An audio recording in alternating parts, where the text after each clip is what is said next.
a kinder, gentler politics. You have to pinch yourself to remember this was what Jeremy Corbyn promised when elected Labour leader. After its conference this week, his words are no more than a sick joke. For as every day proved, the hard left's takeover has infected the party with a virulent strain of intolerance. On Monday, activists clapped along when panelists at a fringe meeting likened supporters of Israel to Nazis. One speaker suggested Labour should be free to debate whether the Holocaust had happened. On Tuesday, a Trotskyist faction accused the head of the Jewish labor movement of being a hard-right racist Zionist, while the party was censured by the equalities watchdog for not tackling anti-Semitism. Then on Wednesday, Mr. Corbyn's speech offered not one word of apology, and risibly hailed the conference's spirit of unity, love and affection. If anyone still questioned the scale of Labour's anti-Semitism problem, or the extent to which its leaders tolerate their followers' worst excesses, they need look no further than Red Len Blusky, who claimed the entire controversy was mood music designed to undermine Mr. Corbyn. But the hatred and enmity did not end there. As we reveal today, at a meeting hosted by Momentum, MP Clive Lewis deployed a sickening Nazi slur which, though he denied it, was clearly aimed at this government. With such overwhelming evidence, there should be no doubt in the public's minds that Labour is the real nasty party, nor should there be any doubt that its policy programme of state control of the economy, 1950s-style rent caps and all power to the unions is unremittingly Marxist and would bankrupt the country.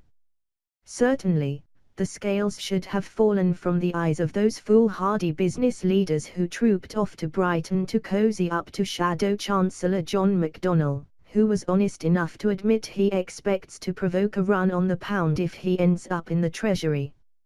Yet the fact remains that to his loyal supporters, to many voters who have felt the squeeze following the financial crash, and particularly to the under 40s who have no memory of the winter of discontent, Mr. Corbyn has a superficial appeal.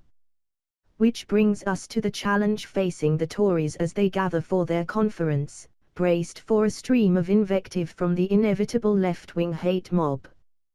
Theresa May set the right tone this week, as she, belatedly, made the case for free markets.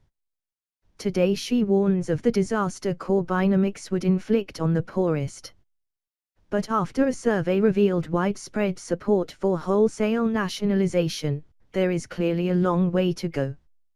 Yes, there must be an election post-mortem into party organisation and social media campaigning, where the Tories were totally outgunned. More than anything, the Conservatives must offer an optimistic vision of this country's future. After her Florence speech, Mrs. May has a strong story to tell about the opportunities of Brexit. More than anything, the Conservatives must offer an optimistic vision of this country's future. After her Florence speech, Mrs. May has a strong story to tell about the opportunities of Brexit. She must reaffirm her determination to give those who feel left behind a stake in society, deliver practical solutions to the country's problems, especially the broken housing market, and prove that hers is the true party of aspiration. Above all else, the party must be united.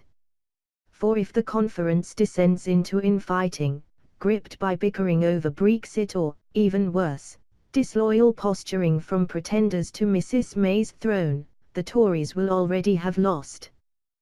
The Mail is wary of hyperbole. But there is no other way to put it: if they let Corbyn win, it will be a disaster for Britain and for the very people he professes to care for the most. For the Tories, the price of failure is too appalling to contemplate.